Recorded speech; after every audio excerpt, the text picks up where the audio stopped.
Hello student, good evening.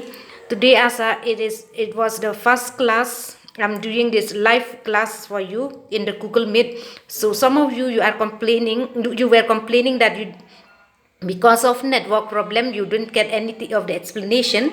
So I'm trying to do explain again through video. Okay, I'll send it to you.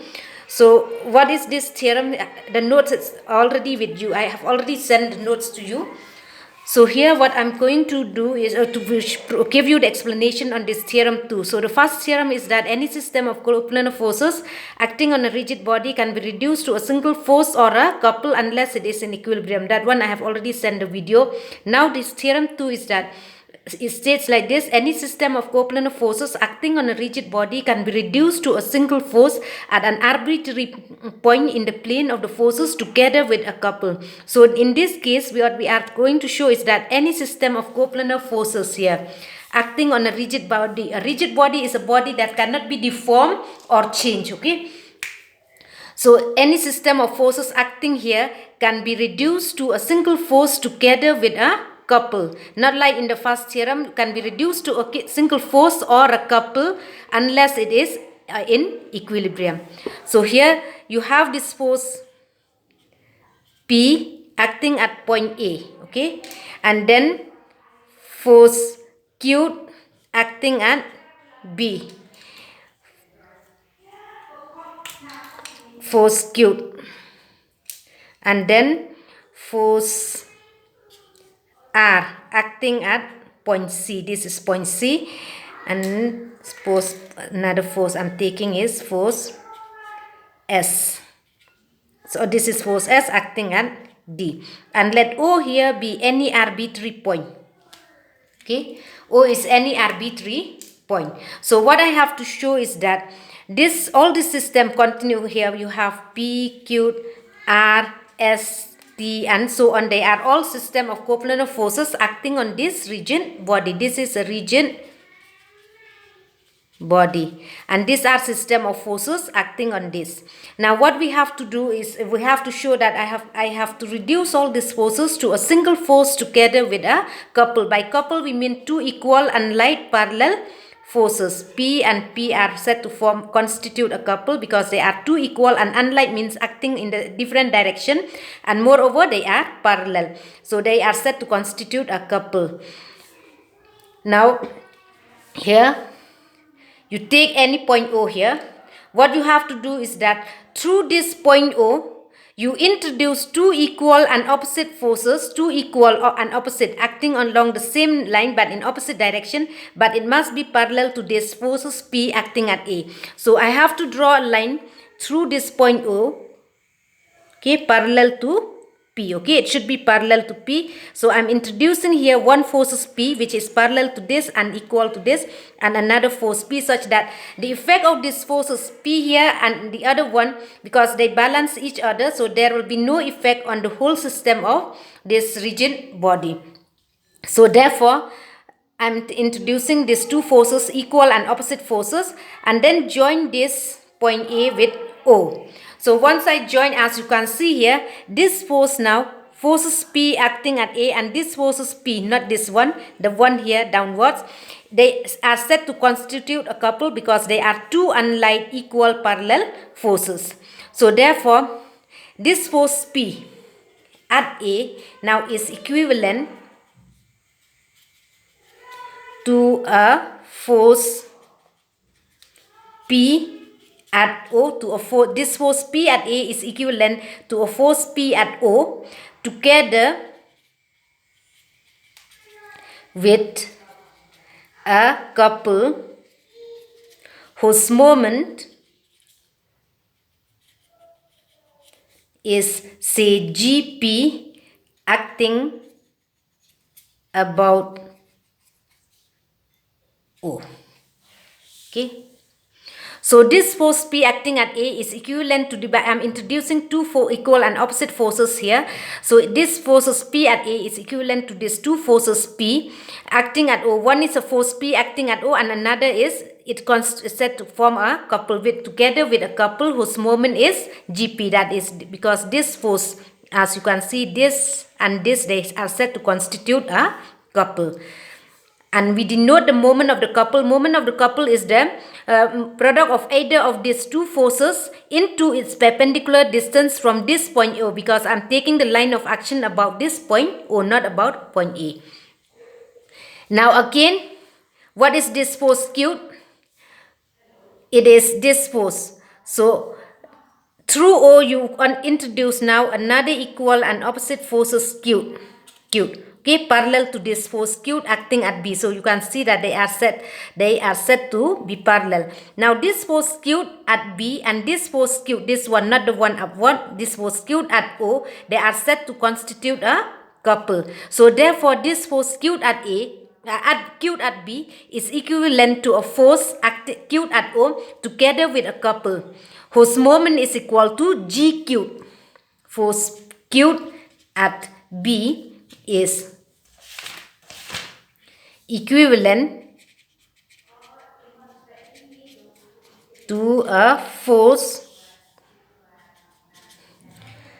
Q acting, that is this force Q acting at O together with a couple of moment GQ. Together with a moment, with a couple whose moment is GQ equal to their moment about O. Okay. So similarly for this force Q, R, S, T and so on also, you can introduce, for this force R, you introduce two equal and unlike parallel forces here, parallel to this R, such that this force R will be equivalent to a force R. Let me draw it here again, such that this is force R. Okay, force R. Such that this force R, this and this, they constitute a couple together with this force R acting at this point O. So what we have is that in the same manner, similarly in the same manner, you can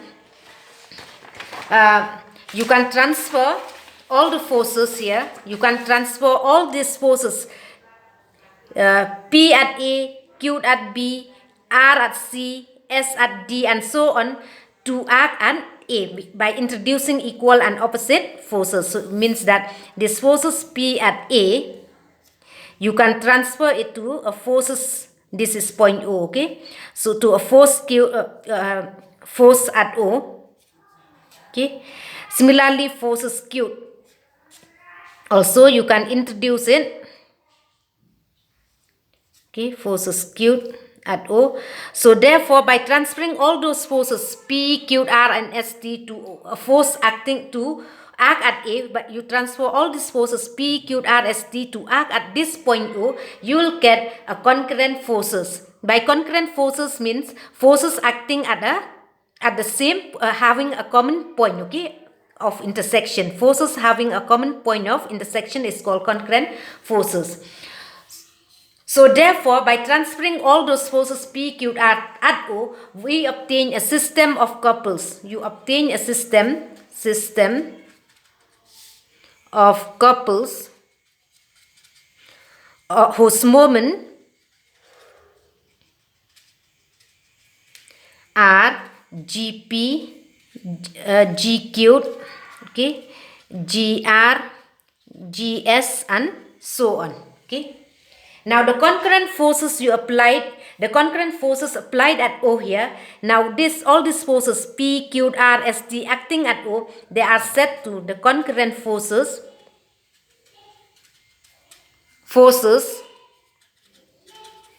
at O can be replaced now by